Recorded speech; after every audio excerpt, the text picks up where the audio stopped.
Assalamualaikum warahmatullahi wabarakatuh. Salam sejahtera, Bapak Ibu sekalian, rekan-rekan akademia. Kembali berjumpa kami di sini. Di sini kami ada saya sendiri dengan Muhammad Rich, kemudian ada Bapak Raden Ahmad Idam, and we have Mr. Pedi Wang Peng dari salah satu mahasiswa Universitas Negeri Jakarta, program doktoral dari China. Pada kesempatan kali ini kami bertiga akan mempresentasikan salah satu topik yang yang tidak pernah ketinggalan dalam dunia akademisi. Bahkan di sekarang kalau tidak salah di jenjang S1 pun sudah diwajibkan untuk mulai belajar tentang filsafat ilmu.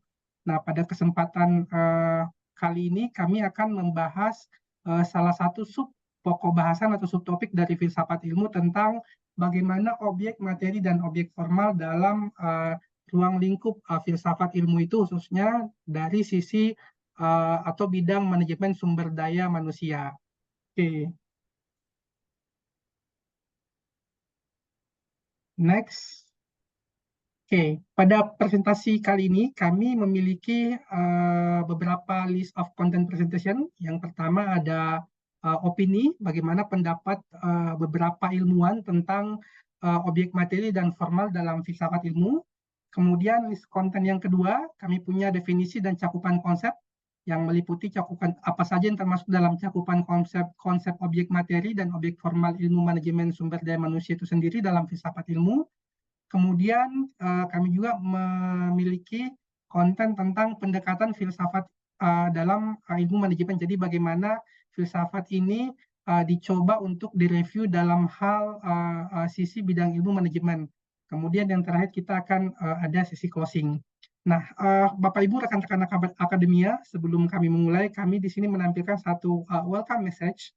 Ini sudah sangat familiar mungkin kita dengar bagi Bapak Ibu rekan-rekan akademia yang sudah pernah mendapatkan materi kuliah atau materi pembelajaran tentang filsafat ilmu, pasti biasanya sudah tidak asing lagi dengan kalimat filsafat adalah ilmu dari semua pengetahuan. Ini dikutip dari Marcus Tullius Cicero yang mana beliau jayanya di abad 106 sampai dengan 43 sebelum Masehi. Oke, next kami akan masuk ke satu persatu di pembahasan materi kami pada kesempatan kali ini, di mana pada kesempatan kali ini kami akan berbagi, mempresentasikan materi kami. Yang pertama mungkin akan langsung dibawakan oleh saya sendiri, kemudian yang selanjutnya akan dibawakan oleh rekan saya, Bapak Raden Ahmad Idam.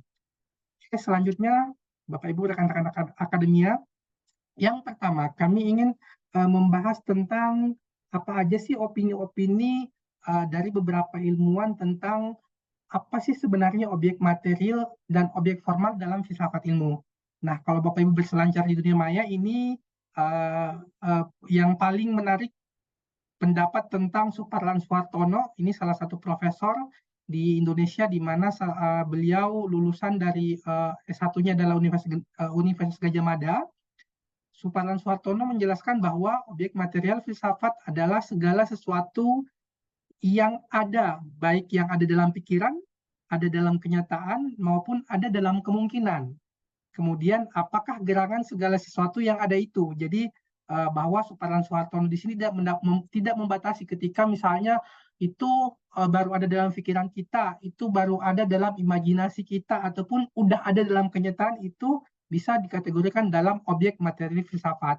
Nah, kemudian dilanjutkan lagi oleh Suparlan Suartono bahwa pertanyaannya kemudian ketika kita sudah mempertanyakan yang ada itu, maka kemudian pertanyaan selanjutnya, apakah gerangan segala sesuatu yang ada itu? Nah, segala sesuatu yang ada itu dapat dibagi menjadi dua menurut Suparlan Suartono, ada yang bersifat umum dan ada yang bersifat khusus.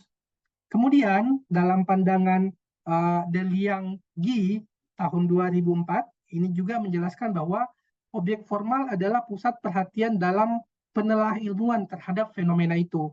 Penggabungan antara objek material dan objek formal sehingga merupakan pokok asal tertentu yang dibahas dalam pengetahuan ilmiah merupakan objek yang sebenarnya dari cabang ilmu yang bersangkutan. Jadi kalau Delianggi di sini lebih spesifik lagi lebih khusus menjelaskan tentang apa sih sebenarnya objek formal dari ilmu filsafat khususnya pada bidang sumber daya manusia. Oke, selanjutnya adalah slide tentang bagaimana filsafat itu melihat dari sisi ilmu manajemen. Nah, Bapak Ibu, rekan-rekan akademia, seperti kita ketahui bahwa pendekatan filsafat itu sendiri memang kan memiliki 3 aspek utama ya. Yang pertama yaitu ada ontologi, kemudian ada epistemologi, kemudian ada aksiologi. Nah, bagaimana pendekatan filsafat manajemen ini melihat dari aspek ontologi, di mana dalam aspek ontologi ini kami menyampaikan ada beberapa aspek kunci. Yang pertama ada realitas organisasi, kemudian ada unsur-unsur organisasi, kemudian ada dinamika waktu dan perubahan, kemudian agensi dan struktur. Seperti contohnya nih dalam realitas organisasi, di mana ontologi membimbing pertanyaan tentang apakah organisasi memiliki eksistensi yang independen atau apakah itu merupakan konstruksi sosial. Atau misalnya pertanyaan-pertanyaan seperti apakah organisasi dapat dianggap sebagai entitas yang memiliki hakikat sendiri atau misal apakah itu hanya sekelompok individu yang berinteraksi. Nah, pertanyaan-pertanyaan seperti itu yang harus dijawab ketika kita melakukan pendekatan filsafat manajemen dari sisi ontologi. Kemudian bagaimana dari sisi epistemologinya? Dari sisi epistemologinya di sini kami menyampaikan ada beberapa aspek kunci. Yang pertama adalah dalam hal sumber pengetahuan, kemudian yang kedua adalah dalam hal metode penelitian, kemudian ketidakpastian dan kesalahan, kemudian ada konstruksi sosial, dan yang kemudian terakhir adalah kritik terhadap paradigma. Sebagai contoh misalnya dalam hal metode penelitian bagaimana dari sisi epistemologinya. Nah, berbicara tentang metodologi penelitian, ini epistemologi mempertanyakan tentang metode-metode penelitian yang digunakan dalam menghasilkan pengetahuan manajemen. Nah, pertanyaan misalnya bagaimana kebenaran pengetahuan diuji, kemudian kebenaran sebuah pengetahuan itu harus diverifikasi, kemudian bisa dicapai gitu. Atau pertanyaan lainnya kalau kita berbicara tentang metodologi penelitian dalam konteks epistemologi misalnya adalah dengan pertanyaan apakah pendekatan ilmiah atau interpretatif atau fenologis yang digunakan. Contoh lain misalnya dari aspek kunci epistemologi ini ketika kita berbicara tentang sumber pengetahuan. Pertanyaan yang bisa muncul misalnya ketika kita melakukan pendekatan epistemologi adalah pertanyaan misalnya bagaimana kita tahu apa yang kita ketahui tentang manajemen. Kemudian apakah pengetahuan tersebut bersumber dari pengalaman langsung ataukah mungkin dari observasi empiris, kemudian ataukah mungkin berasal dari konstruksi teoritis gitu. Nah, selanjutnya contoh yang terakhir untuk kritik misalnya dari sisi aspek kunci kritik terhadap paradigma, ini pendekatan epistemologi melibatkan kritik terhadap paradigma atau kerangka kerja teoritis yang mendominasi pengetahuan manajemen. Nah, misalnya pertanyaannya adalah apakah paradigma tersebut memberikan pemahaman yang lengkap atau apakah ada perspektif alternatif yang perlu dipertimbangkan.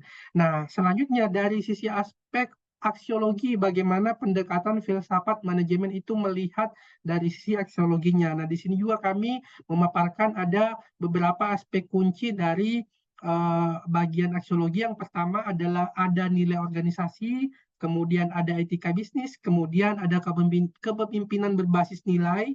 Dan ini yang lagi hangat sekarang nih, kita lagi banyak kenal namanya istilah kepemimpinan berbasis nilai, kemudian kepemimpinan teknologi, kemudian kepemimpinan transformasional dan segala macam. Nah, dari sinilah pendekatan filsafat manajemen bisa dilakukan dalam hal aksiologinya. Nah, contoh misalnya untuk aspek kunci dari nilai organisasi. Pertanyaan yang bisa muncul dari sisi aspek kunci ini adalah misalnya apakah organisasi memiliki nilai-nilai yang membimbing budaya dan keputusan. Kemudian pertanyaan misalnya selanjutnya adalah bagaimana nilai-nilai tercermin dalam praktik manajerial sehari-hari. Nah, kemudian bagaimana dalam hal etika bisnis, pertanyaan-pertanyaan apa saja yang bisa muncul yang bisa dibahas dalam pendekatan filsafat manajemen ini. Misalnya dalam hal etika bisnis muncul pertanyaan bagaimana organisasi memastikan bahwa tindakan mereka sejalan dengan nilai-nilai etis gitu. Nah, contoh lain misalnya dalam hal diversitas dan inklusivitas nih. Misalnya pertanyaan muncul bagaimana organisasi menilai dan menghargai keragaman, kemudian pertanyaan sejauh mana nilai-nilai organisasi mencerminkan komitmen pada inklusivitas dan keadilan. Jadi cukup jelas ya bahwa di sini kami memaparkan bagaimana kami melihat, menjelaskan pendekatan filsafat manajemen itu dari sisi ontologi, kemudian dari sisi epistemologinya, kemudian dari sisi aksiologinya, kemudian kami jelaskan lagi dalam beberapa aspek-aspek kunci.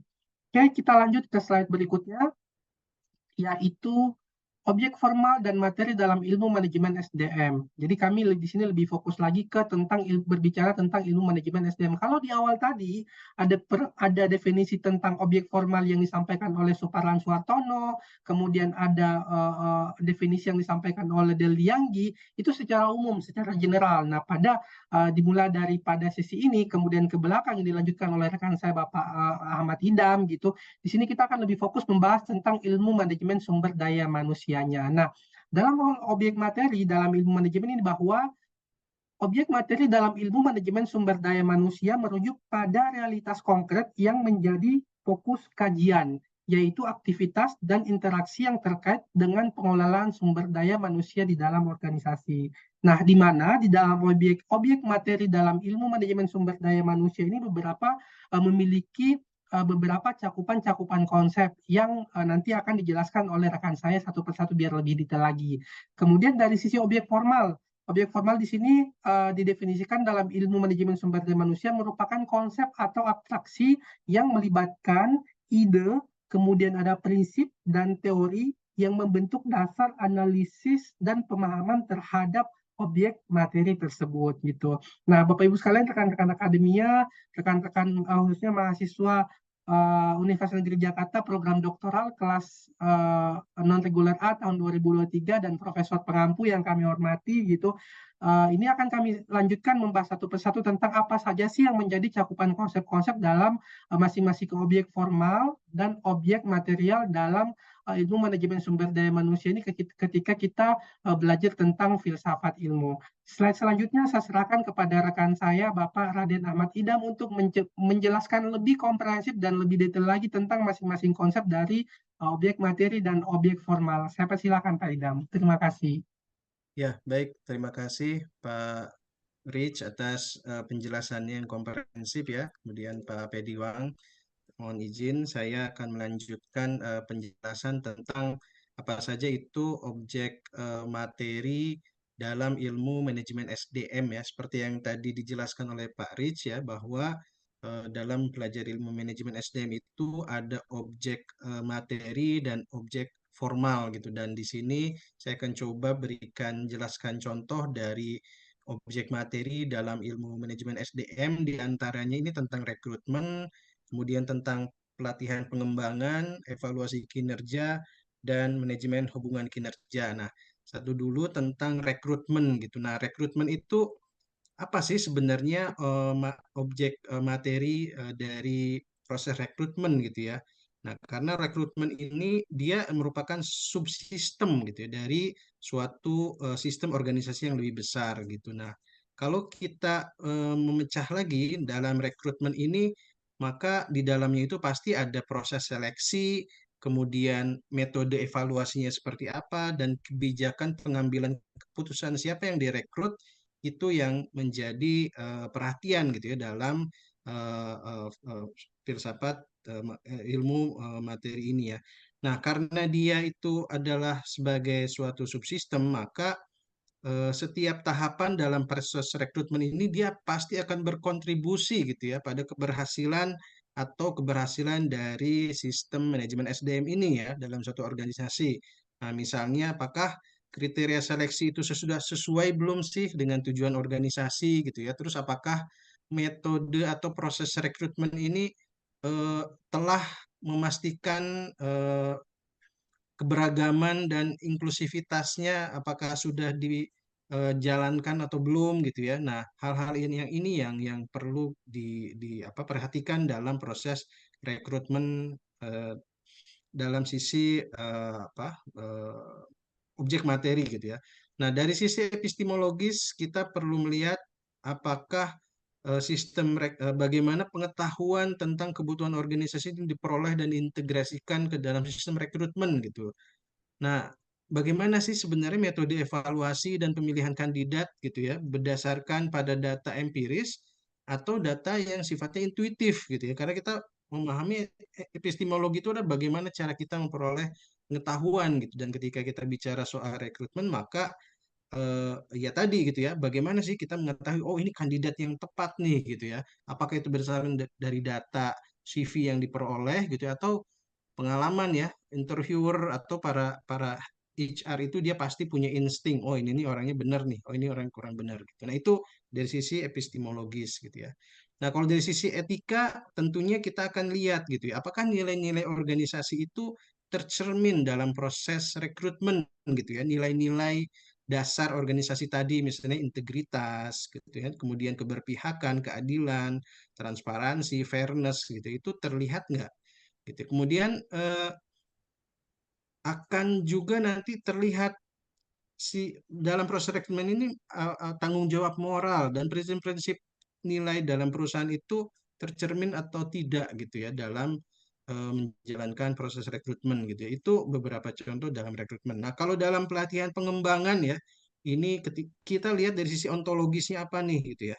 Ontologisnya itu adalah apa sih hakikat dari pelatihan pengembangan gitu ya. Apakah itu hanya sekedar untuk untuk mengeluarkan anggaran gitu atau kita memang benar-benar ingin melakukan pengembangan potensi dan kompetensi pegawai gitu ya sehingga kinerja organisasi itu akan meningkat gitu ya. Itu dari sisi ontologisnya, hakikatnya gitu ya. Program daripada pengembangan itu apa sih gitu ya.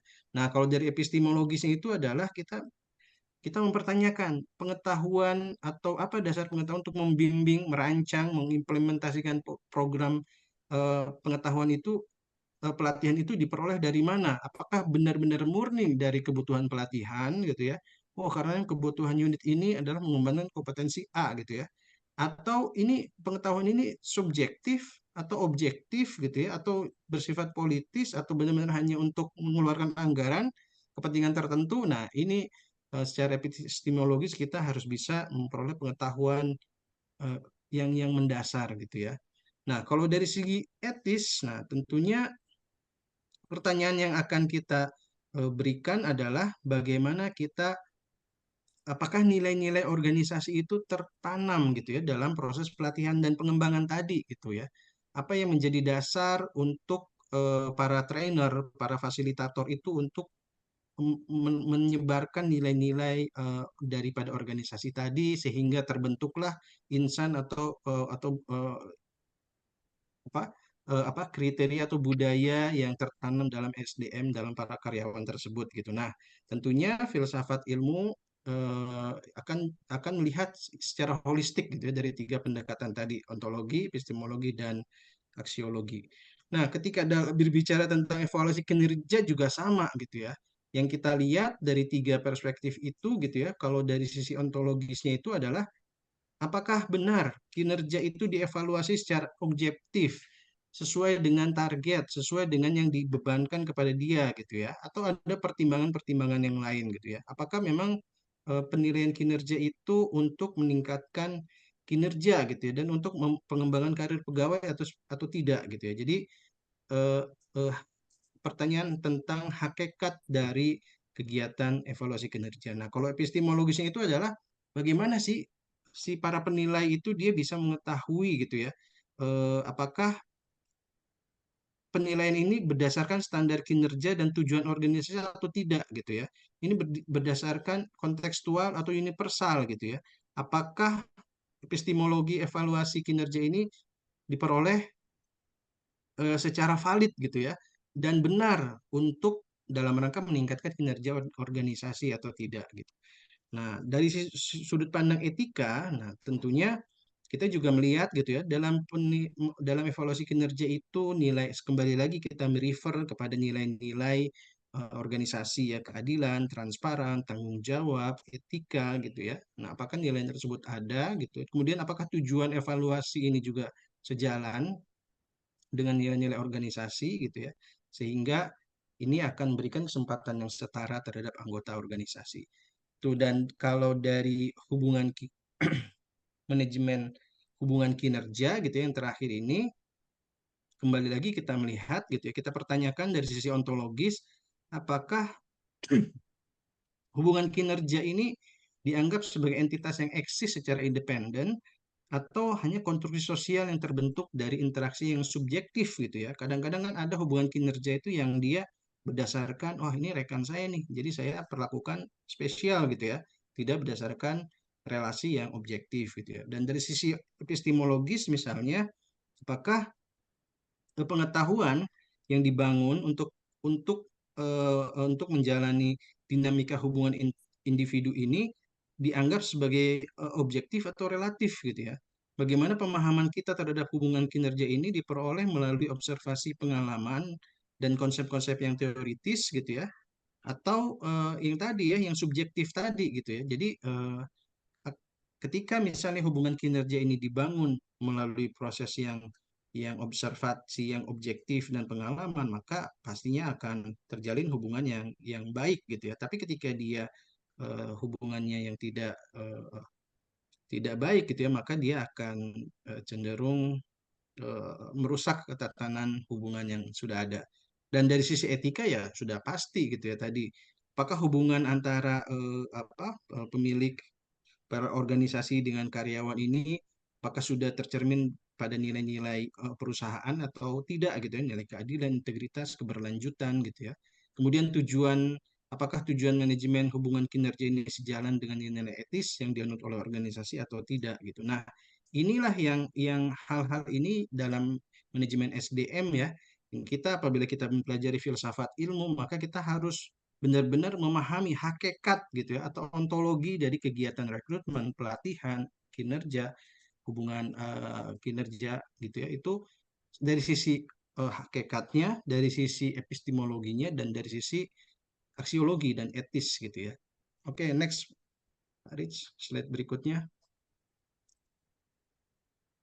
Nah, ketika berikutnya adalah tentang objek formal dari ilmu manajemen SDM gitu ya. Dan di sini ada beberapa contoh yang akan coba kami jelaskan, yaitu tentang motivasi, kepemimpinan, budaya organisasi, dan etika kerja gitu. Nah, yang pertama itu dari motivasi gitu ya. Kembali lagi bahwa kita harus pahami dulu bahwa apa sih motivasi itu gitu ya. Motivasi itu kan sebenarnya apa? Dorongan gitu ya atau kekuatan internal dan eksternal yang mendorong individu untuk bertindak atau mencapai tujuan tertentu dalam konteks ilmiah gitu dah.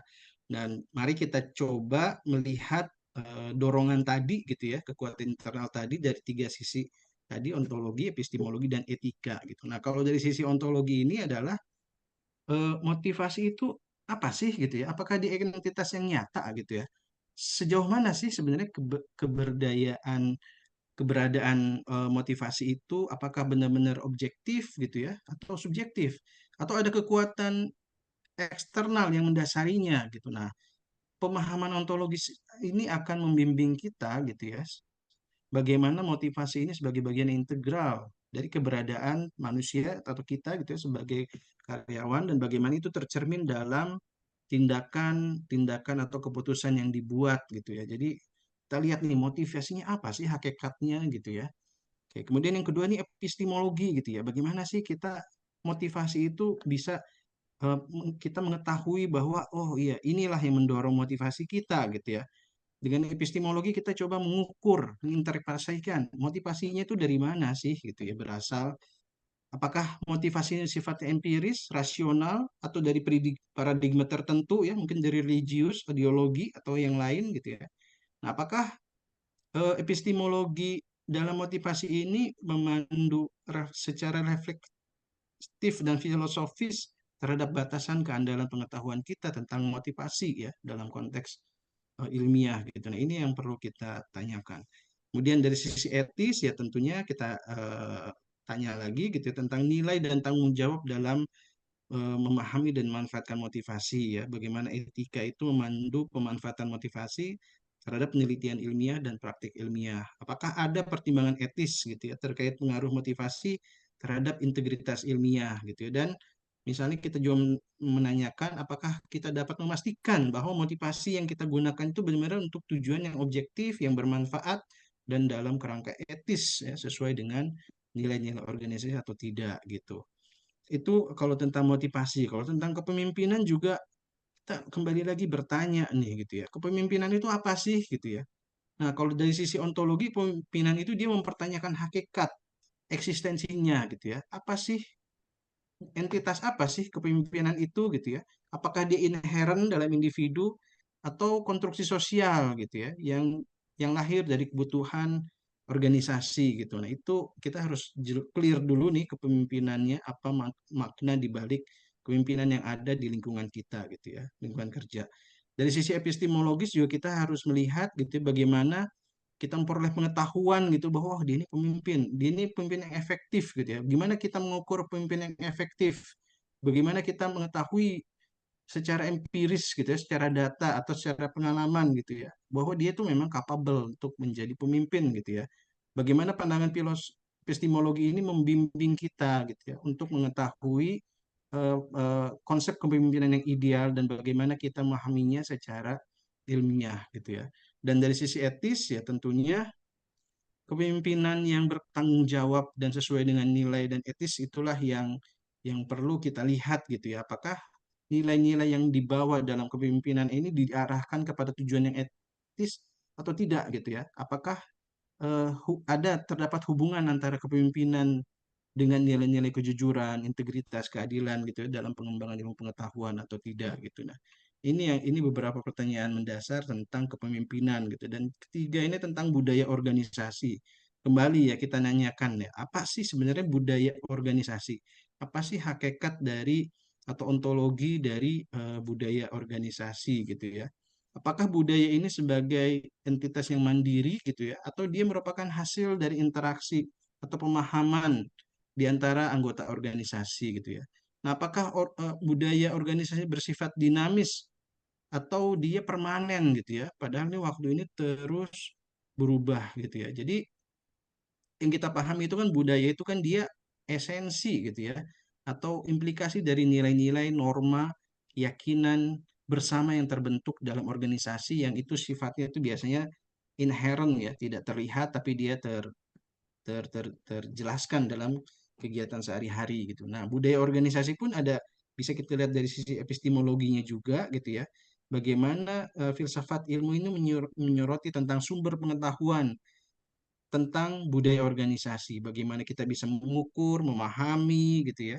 Dari sumbernya mana sih budaya organisasi yang ada? Kan ada banyak sekali ya, ada dari budaya, ada dari agama, ada dari etnis, ada dari kebiasaan-kebiasaan tertentu ya yang membentuk budaya organisasi. Dan dari sisi etika gitu ya. Nah, budaya organisasi pun kita bisa bertanya gitu ya, bagaimana etika itu bisa memandu perkembangan pemeliharaan budaya organisasi gitu ya. Apakah budaya organisasi ini mencerminkan nilai-nilai yang sesuai dengan keadilan, integritas, dan tanggung jawab sosial gitu ya. Bagaimana pandangan etika dan filsafat ilmu bisa membimbing filosofis tentang bagaimana budaya organisasi dapat diarahkan dalam mencapai tujuan etik dan nilai tambah, memberikan nilai tambah bagi organisasi gitu. Itu kalau dari budaya organisasi gitu ya. Dan terakhir dari etika kerja gitu ya, ini mirip dengan budaya organisasi tadi ya. Jadi etika kerja itu juga dia adalah sistem nilai, norma, prinsip moral yang membimbing perilaku dan interaksi di lingkungan kerja gitu ya. Dari sisi ontologis, hakikatnya ini eh, etika kerja ini apa sih hakikatnya gitu ya? Apakah etika kerja ini dianggap sebagai entitas yang inherent pada individu gitu ya? Atau hasil dari norma interaksi sosial budaya di dalam organisasi? Nah, pertanyaan ini membuka ruang kita untuk memahami bagaimana etika kerja menjadi bagian integral dari identitas dan karakter perilaku di tempat kerja gitu. Dari sisi epistemologis kita tentunya melihat bagaimana sih kita memahami dan mengukur etika kerja gitu ya. Apakah dia bersifat empiris, rasional, atau berangkat dari dasar kerangka nilai tertentu gitu ya. Nah, ini kita perlu tanyakan secara reflektif gitu ya, kerangka pengetahuan yang membentuk etika kerja di organisasi apa sih gitu ya. Dan dari sisi etika gitu ya, kembali lagi kita lihat apakah nilai-nilai yang tumbuh berkembang ini sesuai tidak dengan etika kerja organisasi gitu ya. Apakah etika kerja yang tumbuh ini mencerminkan nilai keadilan, integritas, tanggung jawab, dan nilai-nilai organisasi yang diharapkan gitu ya.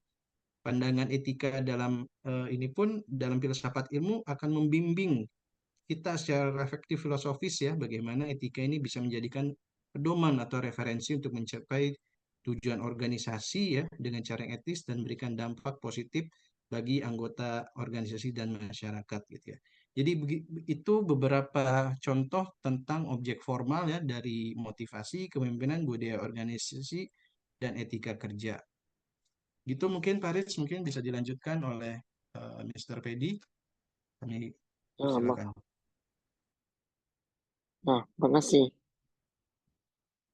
Oke, Mr. Pedi, wait a sec. Ya, Thank you Pak Idam, sangat komprehensif sekali penjelasannya ya pada kesempatan kali ini. Ternyata kalau kita berbicara tentang filsafat ilmu ya gitu kan, kalau kita kembali ke yang welcome message tadi yang di slide presentasi kita pada kesempatan kali ini, bahwa ternyata memang terbukti ya bahwa filsafat ilmu itu adalah ibu dari dari semua ilmu pengetahuan, di mana tadi dijelaskan oleh Pak Idam bahwa ternyata filsafat ilmu itu tidak hanya sekedar sebuah filsafat gitu kan, yang mungkin orang-orang awam gitu kan, yang mungkin belum apa namanya, rekan-rekan akademia atau mungkin junior-junior kita nih yang kadang cenderung menghindari untuk belajar tentang filsafat ilmu gitu kan, ternyata ketika mereka belum paham, oh ternyata kadang tuh mereka sesuatu yang apa sih filsafat gitu kan, bahwa ternyata setelah kita pelajari lebih komprehensif bahwa ternyata filsafat ilmu itu adalah kajiannya cukup luas gitu kan, dan bisa apa namanya, bisa diimplementasikan dan direpresentasikan dalam kehidupan kita sehari-hari gitu kan, baik dalam lingkungan pekerjaan, organisasi maupun pergaulan hidup kita sehari-hari. Please, Mr. Pedi, mungkin ada comment, you have a comment or a statement maybe for our presentation this time, please.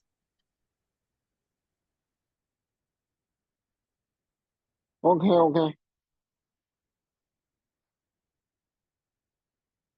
Oke, Ya, siap, thank you. Karena kebetulan rekan-rekan akademik bagus sekalian, teman-teman UNJ khususnya program doktoral S3, Mr. Pedi ini dari China gitu kan, jadi beliau hanya bisa cukup mengikuti materi kita pada kesempatan kali ini gitu. Dan mungkin nih Pak Idam, Pak Pedi, sebelum kita tutup presentasi kita pada kesempatan kali ini nih, buat rekan-rekan kita gitu yang mungkin gitu bisa menyaksikan video kita di YouTube untuk presentasi kita pada kesempatan kali ini gitu, bisa mengambil satu insight, satu ilmu baru gitu kan, khususnya tentang filsafat ilmu dalam hal berbicara objek materi dan objek formal gitu. Mungkin Pak Idam sebelum kita close, ada closing statement, kami persilakan Pak Idam. Ya, mungkin sedikit saja Pak Rich ya, Pak Pedi. Jadi dalam mempelajari ilmu manajemen ya, contohnya seperti manajemen SDM, tentunya kita yang telah mempelajari tentang filsafat, khususnya filsafat ilmu, kita perlu mempelajari apa sih objek materi ya, materi atau substansi daripada manajemen SDM gitu contohnya, dan juga objek formalnya juga gitu ya. Bagaimana kita memperoleh pengetahuan tentang objek materi tadi, dan juga kita perlu memang melihat tiga aspek dari filsafat ilmu tadi ya, epistemologinya seperti apa, ontologinya, dan aksiologinya, agar pemahaman kita itu lebih mantap lah terhadap ilmu-ilmu teknis yang kita pelajari gitu. Karena filsafat itu memang ibu dari semua ilmu, dan itu menjadi landasan kita dalam mempelajari ilmu yang lain gitu. Mungkin itu aja Pak Rich, Pak Fedi. Setuju Pak Idam, biar lebih mantap. Oke, sebagai closing statement dari saya nih. Yes, Mr. Pedi, any comment? ya. Oke. Very good. Oke, thank you. Sebelum kita tutup, sebagai closing statement dari saya juga nih, kalau tadi Pak Idam menyampaikan biar semakin mantap gitu kan harus belajar filsafat ilmu, kalau dari saya, Bapak Ibu sekalian, rekan-rekan akademia, bahwa jangan lupa untuk belajar filsafat ilmu. Karena kenapa? Sebagai seorang calon akademia gitu kan, meskipun Anda sekarang mungkin punya kolega, punya teman yang masih sedang proses belajar untuk mengambil jenjang S1 gitu kan, saya pikir gitu kan, dan menurut saya adalah filsafat ilmu itu sangat penting gitu kan, karena di situ kita diajar, di guidance gitu kan, bagaimana kita bisa berpikir secara ilmiah gitu kan, sehingga segala sesuatu yang kita temukan, yang kita sampaikan gitu, itu punya dasar yang lebih kuat. Saya kira untuk kesempatan kali ini cukup untuk presentasi kita. Pak Idam, Pak Pediwang, thank you so much for your chance, for your time gitu. Untuk semoga ini bisa menjadi manfaat gitu ya buat rekan-rekan akademia semua. Terima kasih. Kita tutup ya Bapak Ibu sekalian. Ya, Pak Rich. Ya, terima kasih. Ya, Assalamualaikum makasih. warahmatullahi wabarakatuh dan selamat malam. Selamat malam semua. Ya, Terima kasih. makasih.